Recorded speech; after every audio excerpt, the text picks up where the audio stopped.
La C, pues, ¿no es cierto? Es una probable fractura del escafoides, porque en el fondo se palpa este hueso. Muy bien, vamos a hablar ahora de dorso, ¿no es cierto? ¿Qué cosa es el dorso? Como dorso vamos a conocer a dos partes, a la región dorsal superior y a la región lumbar. Ok, en el dorso lo que nos va a interesar más que los músculos, su inserción, su inervación, su función, son o es la topografía. En el dorso existen dos triángulos, ¿okay?, que han preguntado en los exámenes. Uno es el triángulo de la auscultación, esta es una pregunta de examen de residentado. La otra es el triángulo de Petit, que son los triángulos más importantes. Además vamos a tener un cuadrilátero que también tiene cierta importancia, no es muy frecuente su patología, pero es el cuadrilátero de Greenfield. La pregunta 11 nos dice: el triángulo de la auscultación está delimitado por... El triángulo de la auscultación es un triángulo pequeño, ¿no?, que está adyacente al borde interno, al borde interno de la escápula. Se llama triángulo de la auscultación porque teóricamente es la zona donde se va a escuchar mejor los ruidos pulmonares, porque es la zona de menor grosor de la pared torácica a nivel del dorso. ¿Ok? Sus límites están formados por el músculo dorsal ancho, el trapecio y el borde interno de la escápula. ¿Ok? Esa es la respuesta acá, la C. Vamos a ver, acá está esos dos triángulos que les hemos mencionado. Este es el triángulo de la auscultación, chiquito, y este otro que está acá abajo es el triángulo lumbar o el triángulo de Petit. ¿Ok? El triángulo de la auscultación entonces está delimitado por el músculo trapecio, que es este músculo de manera triangular que va desde la columna de las apófisis espinosas y se va a insertar en la espina de la escápula, el acromion y la clavícula, ¿no? Es un triángulo grande. Luego tenemos el músculo más grande del dorso, que es el músculo dorsal ancho, como límite inferior, y límite superior y externo es el borde interno de la escápula. O sea, escápula, trapecio y dorsal ancho forman el triángulo de la auscultación. Muy bien, el otro es el triángulo de Petit. El triángulo de Petit tiene la importancia porque por este triángulo se producen o se generan las hernias lumbares, ¿no? Hay hernias lumbares que van a salir por este triángulo. Está formado por el músculo dorsal ancho, la cresta ilíaca y el oblicuo mayor. Esos dos músculos y el hueso forman el triángulo de Petit. Dorsal ancho, oblicuo mayor y la cresta ilíaca. ¿Ok? Importante porque por ahí salen las hernias lumbares. Esas son las dos estructuras o las dos, los dos relieves topográficos importantes que deben recordar anatómicamente del dorso. Además, si ustedes sacan el músculo dorsal ancho, van a encontrar un cuadrilátero, ¿no?, que es el cuadrilátero de Greenfield. Este cuadrilátero tiene cierta importancia porque hay una hernia mucho más rara que la ya rara, que es la hernia lumbar que sale por el triángulo de Petit, que se llama la hernia dorsal, ¿no?, bastante rara, que va a estar saliendo por este cuadrilátero, que está formado por la 12ª costilla hacia arriba, junto con el músculo serrato posterior inferior, los músculos paravertebrales y el músculo oblicuo menor. O sea, oblicuo menor, músculos paravertebrales, serrato posterior inferior y 12ª costilla forman un cuadrilátero, que es el cuadrilátero de Greenfield, ¿no? Mucho menos importante que los otros dos triángulos. Por ahí les podrían preguntar no tanto sus límites, pero sí les podrían preguntar dónde está, ¿no es cierto? Entonces el cuadrilátero de Greenfield está en el dorso, no se olviden, ¿no?, en la región lumbar superior o el dorso. Muy bien, la pregunta 12 dice: el límite inferior del triángulo de Petit está formado por la 12ª costilla, el dorsal ancho, la cresta ilíaca, el oblicuo mayor o el ligamento inguinal. ¿No? Habíamos dicho que estaba formado por la cresta ilíaca, ¿no es cierto? Muy bien, vamos a hablar ahora de lo que es el miembro inferior, ¿no? En el miembro inferior vamos a ver que también, así como en el miembro superior hay un plexo, que es el plexo braquial, el miembro inferior tiene otro plexo, que es el plexo lumbosacro. Este plexo lumbosacro no es un plexo verdadero, o sea, no es una red, ¿no es cierto?, como lo es el plexo braquial. Pero sí tiene algunas anastomosis y por eso es que se le denomina así como tal, como plexo. El nervio más grande, más grueso, más largo del organismo nace de este plexo, que es el nervio ciático. El nervio ciático mayor va a provenir de este plexo, ¿no? Especialmente del plexo sacro. Entonces nos preguntan, el nervio ciático mayor proviene usualmente de las raíces nerviosas. ¿De qué raíces? L3, L4, L2, L3, S1, L4, S1, L3, L4, S1, S2, S3, L5, S1, S2, S3. El nervio ciático proviene desde L3 hasta S3 inclusive, ¿no? Principalmente hasta S2, pero S3 incluso puede ser tributario del nervio ciático mayor, ¿no? Son varias raíces nerviosas. Este es el plexo lumbosacro, ¿ok? Este es el plexo lumbosacro. Entonces, el plexo lumbosacro va a recibir las raíces desde L1 hasta S5. Ahora, no es un verdadero plexo como ven acá, ¿no? Muchas de sus ramas solamente derivan de 2, máximo de 3 raíces, de manera directa. Este es el nervio ciático, ¿no? El nervio ciático va a recibir raíces de L4, L5, S1, S2 y como ven acá en el gráfico, inclusive una raíz puede venir de S3, ¿ok? Se dirige hacia la pelvis, sale de esta por el agujero sacrociático mayor, por debajo de un músculo que se llama el músculo piramidal y se va a dirigir a la región posterior del músculo, en la región glútea y después desciende hacia el músculo. Es el nervio más grande. El nervio ciático es principalmente flexor, ¿ok? De la pierna sobre el muslo. El otro nervio importante es el nervio crural, o femoral le llaman. El nervio femoral o crural va a recibir ramas de L2, L3 y L4. Este nervio femoral o crural principalmente va a ser extensor ya también, de la pierna sobre el muslo. O sea, a nivel del muslo va a ser el antagónico del nervio ciático mayor. El otro nervio importante es el nervio obturador. El nervio obturador va a nacer también de L2, L3 y L4. Va a entrar a la pelvis y va a salir de ella por el agujero obturatriz, ¿no? Que es un agujero óseo que le forman la rama ascendente y la rama horizontal del pubis. Este nervio obturatriz principalmente va a ser aductor, va a inervar a los aductores del músculo. Muy bien, este es el nervio ciático, ¿no? Es el nervio más importante de todo este plexo. Nace de o sale de la pelvis por debajo de este músculo, que es el músculo piramidal, ¿no? En la parte inferior e interna de lo que es la región glútea. Desciende por la línea media hasta la región poplitea, que es la región posterior de la rodilla, donde se va a dividir en 2 ramas. El ciático popliteo interno, que continúa el eje del nervio y llega hasta la planta del pie, donde da sus 2 ramas terminales, y el ciático popliteo externo, que va a salir bordeando la cabeza del peroné, donde es muy superficial, ¿ok? Parece o discurre por un canal óseo que le hace la cabeza del peroné y el platillo tibial externo, semejante al canal epitrócleo-olecraniano, o sea, es muy superficial. Una lesión de la cabeza del peroné o del peroné puede lesionar este nervio también, el ciático popliteo externo. Muy bien.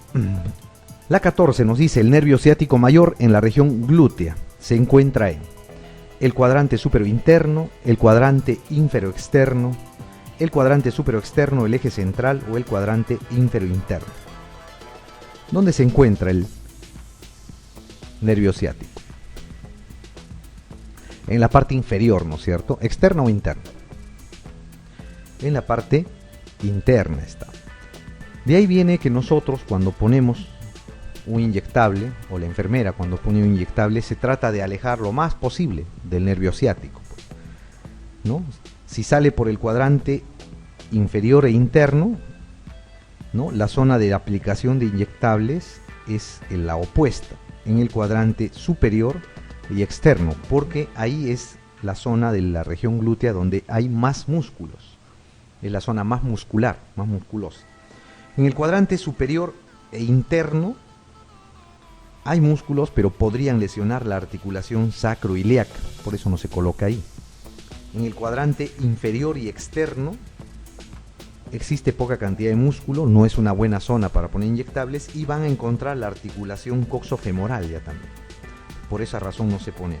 Y en el cuadrante inferior e interno, obviamente no se pone porque va a estar este nervio, ¿no? El nervio ciático mayor. Muy bien.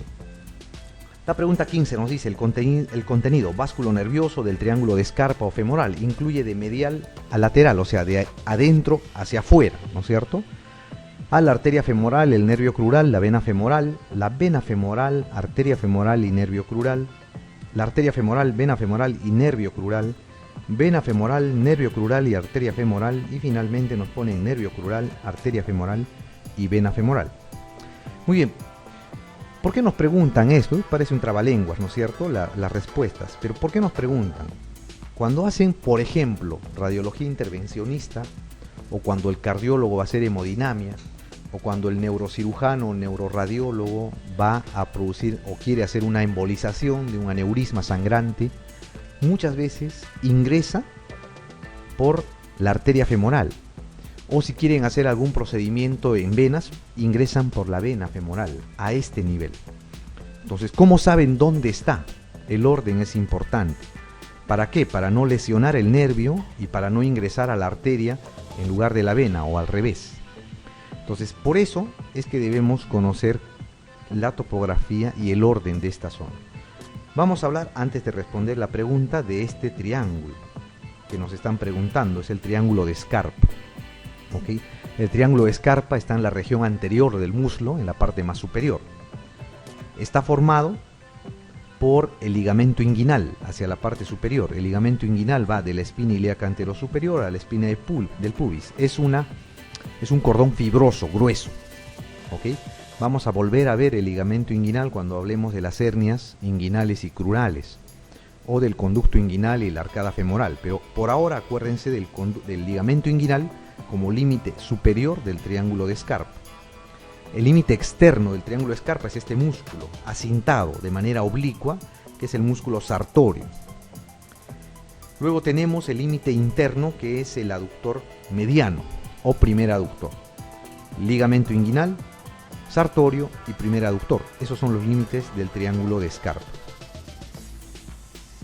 En el piso del triángulo vamos a tener dos músculos, ¿no? El músculo pectíneo, que está hacia adentro, y el músculo zoacilíaco, que está hacia afuera.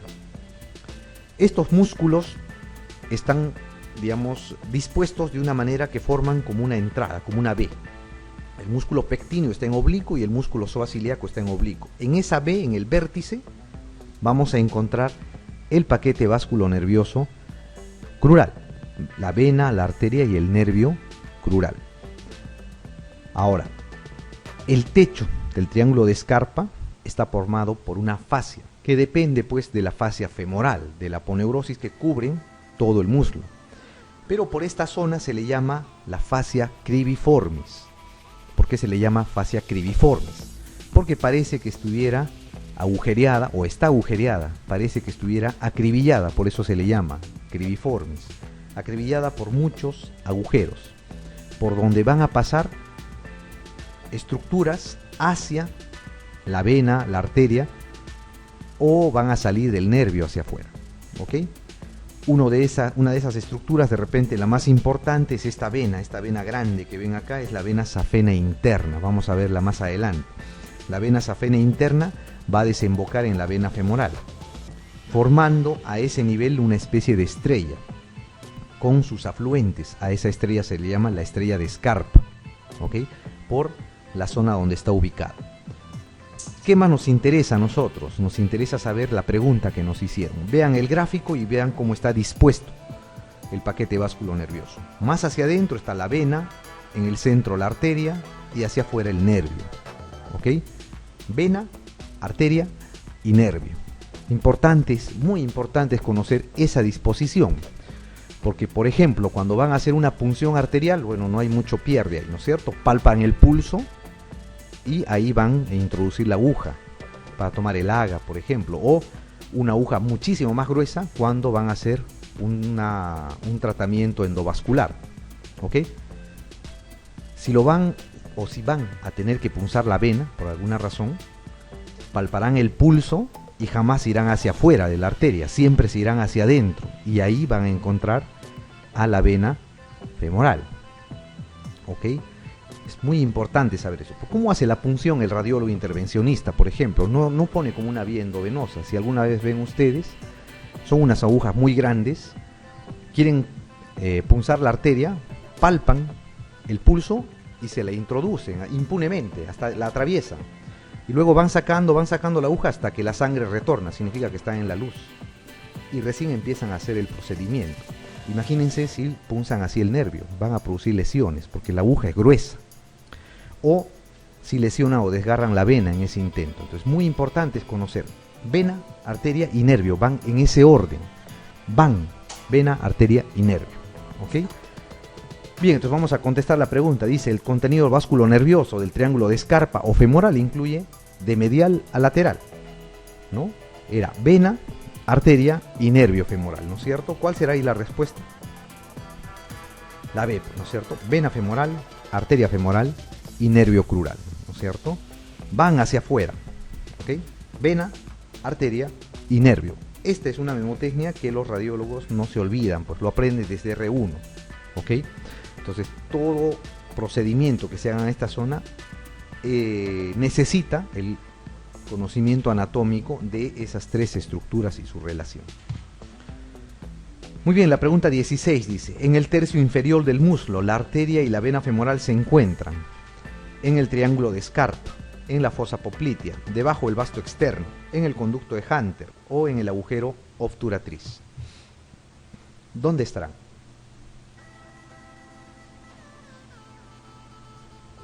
El tercio inferior del muslo, dice, ¿no es cierto? El triángulo de Scarpa no es, ¿verdad? Porque el triángulo de Scarpa está en el tercio superior, pues, ¿no? En la raíz del muslo. La fosa poplitea no es, porque la fosa poplitea está detrás de la articulación de la rodilla. Debajo del vasto externo, en el conducto de Hunter, en el agujero obturatriz tampoco, porque eso está en la parte superior, ¿no es cierto? Y es pélvico. Entonces, en el tercio inferior del muslo la arteria y vena femoral se encuentran en el conducto de los aductores o el conducto de Hunter se llama, ¿no? Esa es la respuesta. ¿Qué cosa es el conducto de Hunter? Ustedes tienen el triángulo de Scarpa que ya hemos visto. Del vértice inferior continúan hacia abajo y se van a introducir en el conducto de Hunter. Este es el triángulo de Scarpa. El vértice inferior continúan y se van a introducir en el conducto de Hunter, que es este. ¿Ok? Un conducto pequeño, pero importante, donde van a encontrar la arteria y la vena femoral. ¿Ok? Esas dos estructuras. Junto a ellas hay un nervio, que es un nervio netamente sensitivo, es el nervio safeno interno. Mucha importancia clínica no tiene, ¿no? Pero está adyacente a ellos. Si se lesiona puede producir alguna parestesia en el miembro inferior. Pero la arteria y la vena femoral sí son importantísimos, pues sí se encuentran a este nivel, a nivel del conducto de Hunter, o el conducto de los aductores le llaman. ¿Cómo se forma este conducto de los aductores? Tenemos aquí una parte del músculo cuádriceps crural, que es el vasto interno, ¿ok? En la parte interna y anterior. Hacia atrás vamos a tener los aductores, mediano y mayor. Existe un tendón o una aponeurosis, que es la aponeurosis de Hunter, que pasa a manera de puente del vasto interno hacia los aductores, principalmente al aductor mayor. como ven acá, esta sería la aponeurosis de Hunter, ¿no? A manera de puente. Entonces forma un conducto por donde pasa la arteria y la vena femoral. ¿Dónde termina el conducto de Hunter? Termina en este último anillo que ven en la figura del lado izquierdo. Ese es el anillo del tercer aductor, o el anillo de Hunter le llaman. ¿Qué pasa con la arteria, por ejemplo? Pasa por el triángulo de Scarpa, llega al conducto de Hunter y por este agujero se va hacia atrás, a la región poplitea, y cambia de nombre. Ya no es arteria femoral, sino se va a llamar arteria poplitea a ese nivel. ¿Ok? ¿Por qué es importante el conducto de Hunter? Por ejemplo, cuando hacen una amputación supracondilia, ¿no? Van a buscar la arteria y la vena femoral en este conducto. ¿Para qué? Para ligarlo, ¿no? Y poder continuar con el resto de la cirugía. Es importante conocer también este conducto de Hunter. ¿Qué cosa discurre ahí? La arteria y la vena femoral. Muy bien, la pregunta 17 nos dice: los músculos del grupo medial o interno del muslo, que actúan en conjunto como aductores o aproximadores, están inervados por el nervio femoral, obturador, isquiático, tibial o peroneo común. Ya lo vimos, ¿no? Habían tres nervios importantes en el plexo lumbosacro: el nervio ciático, el nervio crural o femoral y el nervio obturador, ¿no es cierto? ¿Cuál de esos va a ser el que va a inervar los aductores? El ciático era principalmente flexor, ¿no es cierto? El crural era principalmente extensor. Entonces, el que es aductor o que va a inervar a los músculos aductores es el nervio obturador. Muy bien, luego de que, digamos, llega a su fin el conducto de Hunter, viene el rombo popliteo. El rombo popliteo es una estructura romboidal que está detrás de la articulación de la rodilla. Le llaman también la fosa o el hueco popliteo. Es un rombo el cual está limitado por los músculos gemelos o gastrocnemios en la parte inferior, gemelo externo y gemelo interno, ¿no? Hacia la parte superior va a estar formado o delimitado por el músculo bíceps femoral o bíceps crural, es su otro nombre. Y hacia la parte interna va a estar formado por el semitendinoso. Estos cuatro músculos van a formar un rombo. Su contenido, ¿cuál es? La arteria y la vena poplitea y el nervio ciático o sus ramas terminales, que son el nervio, como ya hemos visto ya al inicio, el nervio ciático popliteo interno, que va a continuar con la vena y la arteria, o el ciático popliteo externo, que es la otra rama que se dirige hacia afuera y pasa adyacente a la cabeza del peroné, ¿no es cierto? Yendo hacia la parte externa y anterior. Entonces, el rombo popliteo tiene la característica de ser una estructura principalmente de paso, ¿no? Las ramas de los nervios y de la arteria y los afluentes de la vena principalmente son musculares o van a vascularizar la articulación de la rodilla. Muy bien, la pregunta 18 nos dice: el nervio más frecuentemente lesionado al sufrir traumatismos en la región externa de la rodilla, con fractura o no de la cabeza del peroné, es el ciático popliteo externo, el tibial anterior, el tibial posterior, el peroneo lateral largo o el ciático popliteo interno. ¿Cuál será? El nervio, dice, más frecuentemente lesionado al sufrir traumatismos en la región externa de la rodilla,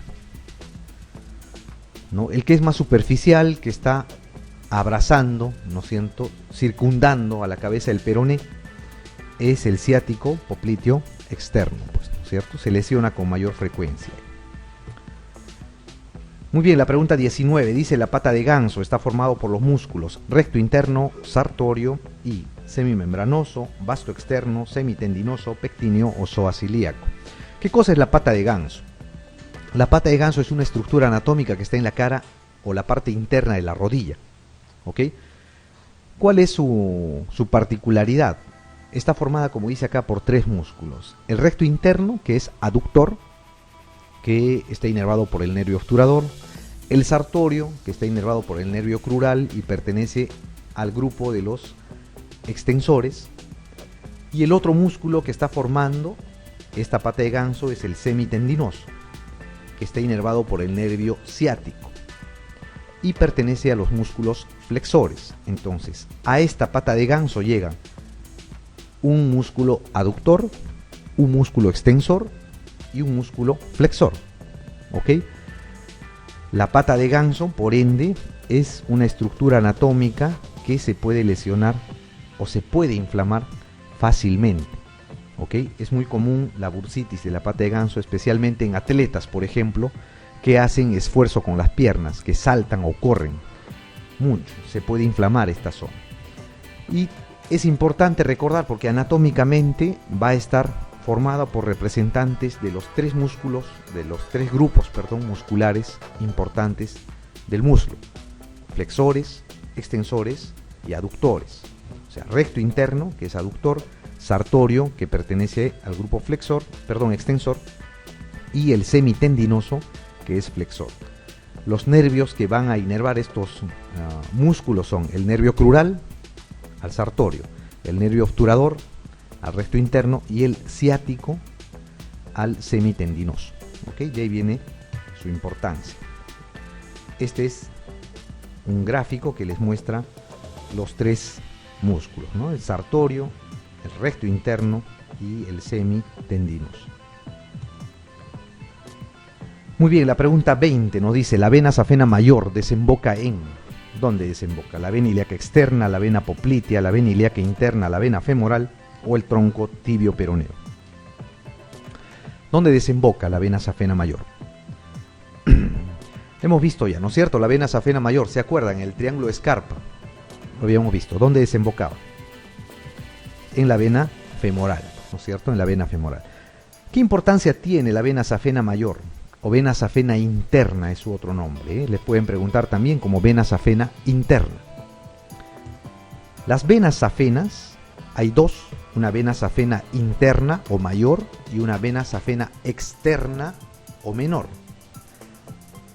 Son las venas que se pueden visualizar de manera fácil, rápida, y son las venas que van a ustedes expresarles una insuficiencia venosa, que posteriormente va a producir un fenómeno de dilatación y endurecimiento que se le conoce como las várices, pues.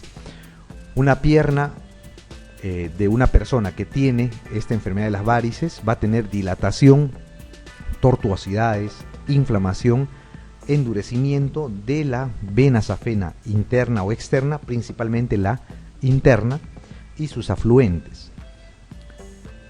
Debemos de recordar del sistema venoso, ¿no? En el miembro inferior es importante porque se asienta una patología muy frecuente, que es la insuficiencia venosa, que va a tener tres sistemas.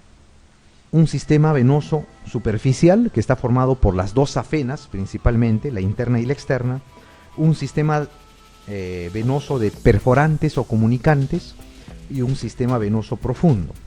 El sistema venoso profundo está adyacente a los vasos profundos, al femoral, al popliteo, ¿no? La vena poplitea, la vena femoral, el tronco tibio peroneo, la vena tibial posterior, etc. Son venas que están dentro de los compartimientos musculoaponeuróticos. Y las venas comunicantes son aquellas venas que van a unir las venas safenas hacia estas venas profundas. Por eso hay tres sistemas: el superficial, el profundo y una que comunica ambos, el sistema de perforantes o comunicantes. Porque es importante recordar, cada vena, cada sistema venoso maneja distinta presión. Si por ejemplo hay una insuficiencia venosa profunda y las válvulas que contienen los flujos se enferman o se alteran, lo que se va a presentar es la transmisión de la presión, de la alta presión, por ejemplo, que maneja el sistema venoso profundo hacia el sistema venoso superficial, y va a ser el inicio de la formación de las várices, pues, pesadez en los miembros inferiores, cambios en la coloración, úlceras varicosas, etc.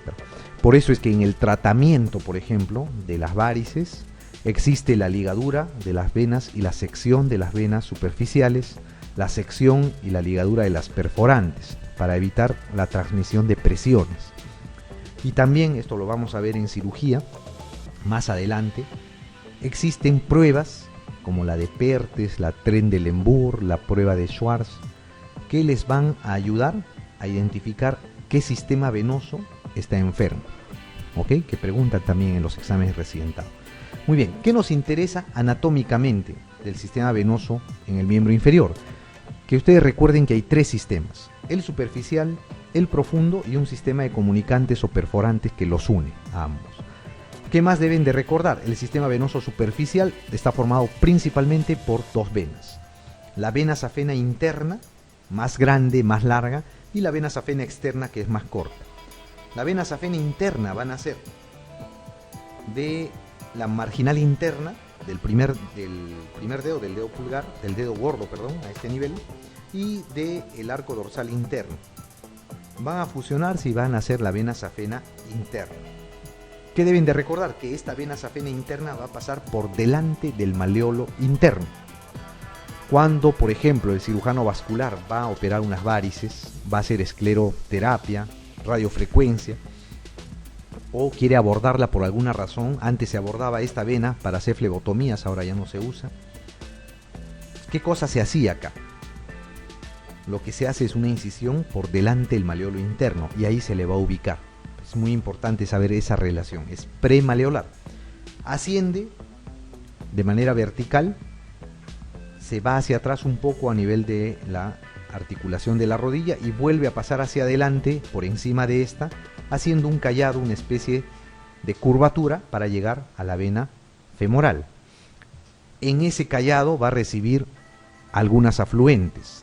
Este es un esquema: esta es la vena femoral, esta es la vena safena interna con su callado, y va a formarse acá la estrella de Scarpa, ¿no?